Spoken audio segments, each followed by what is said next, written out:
बिस्मिल्लाहिर्रहमानिर्रहीम। अस्सलाम वालेकुम। आप उसामा गाजी यूट्यूब चैनल देख रहे हैं।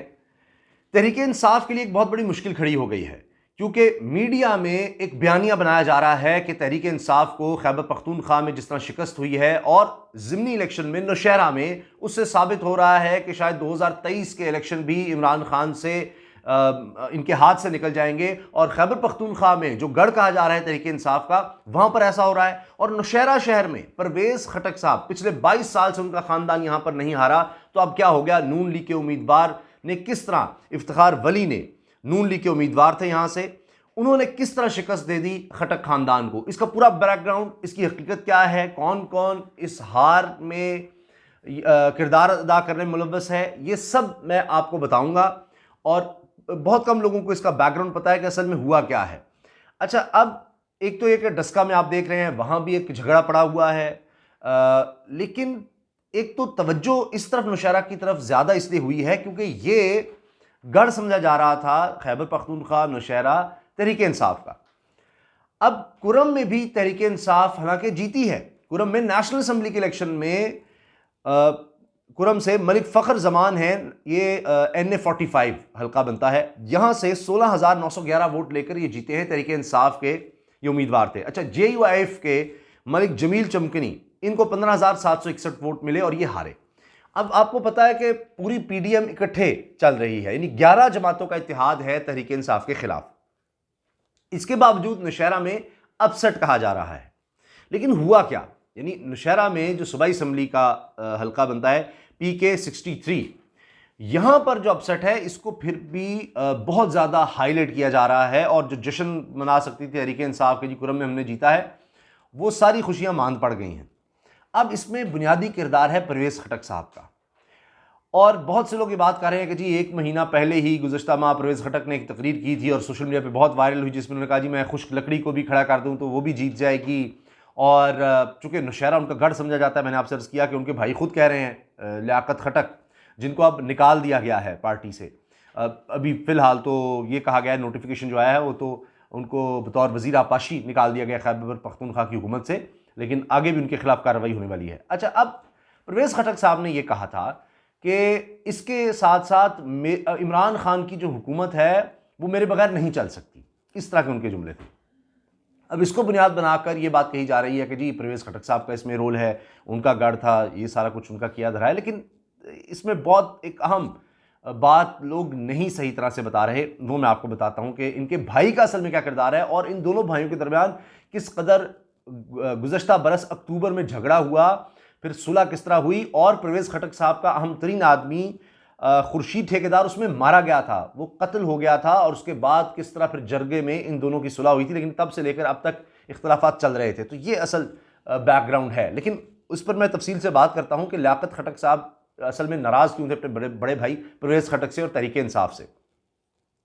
अच्छा, अब हुआ ये कि परवेज खटक साहब का चूंकि ये हल्का समझा जाता है और ये गढ़ समझा जाता है, तो बुनियादी किरदार उनका था कि कौन यहां से इलेक्शन लड़ेगा। अब यहां पर ये सीट जो खाली हुई थी नौशहरा की PK 63 की, ये मियां जमशेदुद्दीन काका खेल तहरीक इंसाफ के वो इंतकाल कर गए थे MPA, और उनके बेटे को फिर मियां उमर काका खेल को परवेज खटक साहब ने टिकट दिलवाया। अब इनके भाई हैं परवेज खटक के छोटे भाई लियाकत खटक, जो वजीर आपाशी थे खैबर पख्तूनख्वा में। ये चाहते थे कि इनके बेटे आहद खटक को ये टिकट दिया जाए और वो यहां से इलेक्शन लड़े। परवेज खटक साहब ने यह कहा कि चूंकि ये काका खेल फैमिली का हक बनता है कि कम से कम 2023 तक, क्योंकि यहां से मियां जमशेदुद्दीन काका खेल का इंतकाल हुआ, तो उनके बेटे को टिकट बनता है। अब उन्होंने ये टिकट उनको दे दिया। जब दे दिया तो फिर लियाकत खटक साहब और उनका बेटा पूरी तरह से एक्टिव हो गए तहरीक इंसाफ के खिलाफ, अपनी ही पार्टी के खिलाफ। और उनके बेटे ने तो चूंकि वो साबिक तहसील नाजिम रहे हैं यहाँ नौशहरा में, तो अब उन्होंने 180 काउंसलर और नाजमीन को इकट्ठा किया और एक काउंसलर इत्तेहाद बनाया तहरीक इंसाफ के खिलाफ, जिन्होंने नून लीग की सपोर्ट की। अब लियाकत खटक साहब टेलीविजन पर आकर भी ये कहते हैं कि जी मेरे ऊपर इल्ज़ामात लगाए जा रहे हैं और ये देखना चाहिए, लोग तो इमरान खान को वोट देते हैं, लेकिन क्या हुआ कि ये इमरान खान को लोगों ने वोट नहीं दिया, तहरीक इंसाफ को नहीं दिया और नून लीग को वोट दे दिया, इस पर सोचना चाहिए, मेरे ऊपर गलत इल्ज़ामात लग रहे हैं। जबकि आप देखिए कि अब तो ये बात सामने आ चुकी है कि इन्होंने जश्न भी बनाया नून लीग की जीत का। लियाकत खटक ने, परवेज खटक साहब के छोटे भाई ने एक तरफ डिनाई कर रहे हैं, दूसरी तरफ कह रहे हैं, दूसरी तरफ लोग देख रहे हैं कि इनके बेटे ने और इन्होंने जश्न मनाया और ये जश्न नून लीग की जीत का इन्हीं के रिश्तेदार के घर पर हुआ। वहां पर नोटों की, नून लीग के लोगों की तरफ से नोट भी निछावर किए गए इन पर। तो ये तो एक तरफ हाल है और कहते हैं कि जनाब हमारे ऊपर इल्जामात गलत लग रहे हैं। अब ये हुआ है, लेकिन अब शौकत यूसुफजई साहब जो सूबाई वजीर भी है खैबर पख्तूनख्वा से और तहरीक इंसाफ के सीनियर रहनुमा हैं, उन्होंने कहा है कि इसके असरात परवेज खटक की सियासत पर पड़ेंगे। और इसके साथ साथ वो कहते हैं, अगर ये समझते हैं कि 11 जमातों ने मिलकर तहरीक इंसाफ को हरा दिया है और चूंकि इसमें 4000 की लीड ली है नून लीग ने, तो उस पर शौकत यूसुफजई साहब ज़ाहिर बड़े गुस्से में हैं और वो कहते हैं कि जी ये भी देखें कि लियाकत खटक का अब मुस्तकबिल क्या होगा। अगर वो ये खुश हो रहे हैं कि जी उन्होंने नून लीग की सपोर्ट की और तहरीक इंसाफ को हरा दिया, तो वो ये भी जहन में रखें कि अब उनका मुस्तकबिल क्या होगा। जिस तरह से उनको अब निकाल दिया गया है काबीना से, सूबाई वजीर वो नहीं रहे, डी नोटिफाई कर दिया गया है।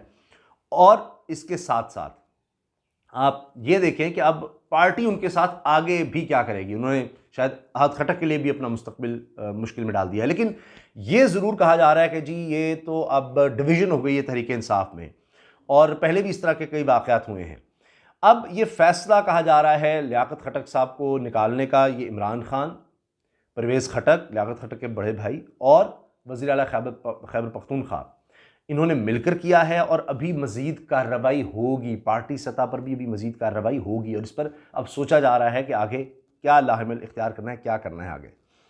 अच्छा, मैं आपको इस पर एक चीज़ और बता दूं कि परवेज़ खटक साहब और इनके भाई लियाकत खटक के दरमियान लड़ाई चल ही रही थी पिछले 1 साल से। मैंने आपको बताया गुज़श्ता बरस अक्टूबर में परवेज़ खटक साहब का एक आदमी जिसका नाम है खुर्शीद ठेकेदार, वो तैयारी कर रहा था इनके जलसे की, वहां तसादुम हो गया, दोनों भाइयों के ग्रुप्स के दरमियान तसादुम हुआ और उसके नतीजे में ये खुर्शीद ठेकेदार हलाक हो गया। और फिर जरगा हुआ और फिर दोनों भाइयों ने गले मिले, दोनों भाई गले मिले एक दूसरे से, परवेज़ खटक, लियाकत खटक। लेकिन तब से इनके दरमियान, खटक ख़ानदान के दरमियान जो चपकलिश है या रंजिश है वो पूरी तरह से ख़त्म नहीं हुई थी। और उसके बाद जो यूँ समझें कि जिसने बहुत ही ज़्यादा इख्तिलाफ़ात पैदा कर दिए, या ये आखिरी किरदार जिस चीज़ का हुआ, वो ये कि लियाकत खटक साहब के बेटे अहद खटक को टिकट क्यों नहीं दिया गया, जबकि उनको बहुत ज़्यादा कौंसलर लेवल पर दीगर लोगों की सपोर्ट बहुत ज़्यादा हासिल थी एक बड़े पैमाने पर। मैंने आपको बताया 180 कौंसलर और इत्तेहाद उन्होंने बनाया, 180 कौंसलर नाज़मीन का मिलाकर, तो वो बहुत ज़्यादा लॉबिंग थी और लॉबिंग कर चुके थे कि जी उनको यहाँ से टिकट मिले। तो ये असल लड़ाई की वजह बनी है और अब उन्होंने नून लीग को सपोर्ट कर दिया। लेकिन आगे क्या होगा? क्या आगे चलकर अब नून लीग इसी तरह से इनको ओन करेगी? अब अगर इफ्तिखार वली नून लीग से यहाँ जीत गए हैं, क्या कल को नून लीग अब लियाकत खटक को या अहद खटक को, उनके बेटे को टिकट देगी, उनको पार्टी में शामिल करेगी? अगर नहीं करती तो इनके लिए बहुत ज़्यादा मुश्किलात हो जाएंगी। और तहरीक इंसाफ अगर इनके खिलाफ कार्रवाई करती है, इमरान खान साहब पहले भी कर चुके हैं, कई MPs के खिलाफ जिन्होंने टिकट बेचे थे उनके खिलाफ कार्रवाई कर चुके हैं, और उसके बाद फिर वो और ज़्यादा मेजॉरिटी से खैबर पख्तूनख्वा में हुकूमत बनाने में कामयाब हो गए थे माजी की निस्बत। पहले तो उन्होंने दूसरी जमातों को साथ मिलाया था, अब वो अकेले ही हुकूमत बनाने के काबिल हो गए थे खैबर पख्तूनख्वा में। तो अगर वो डिलीवर करते हैं खैबर पख्तूनख्वा में, लोगों की ज़िंदगी में बेहतर ले आते हैं 2023 तक, तो ये मामला उनके लिए बहुत बड़ा चैलेंज नहीं रहेगा। लेकिन अभी ज़रूर चैलेंज है। अभी मीडिया में बात हो रही है जी बहुत बड़े इख्तिलाफात हो गए हैं, बहुत बड़ी लड़ाई हो गई है और परवेज़ खटक भी इसमें शामिल हैं, पता नहीं क्या क्या होगा। लेकिन मैंने आपके सामने फैक्ट्स रख दिए हैं, सारी चीज़ें मैंने आपको बता दी हैं कि इसका बैकग्राउंड क्या है, हकीकत क्या है।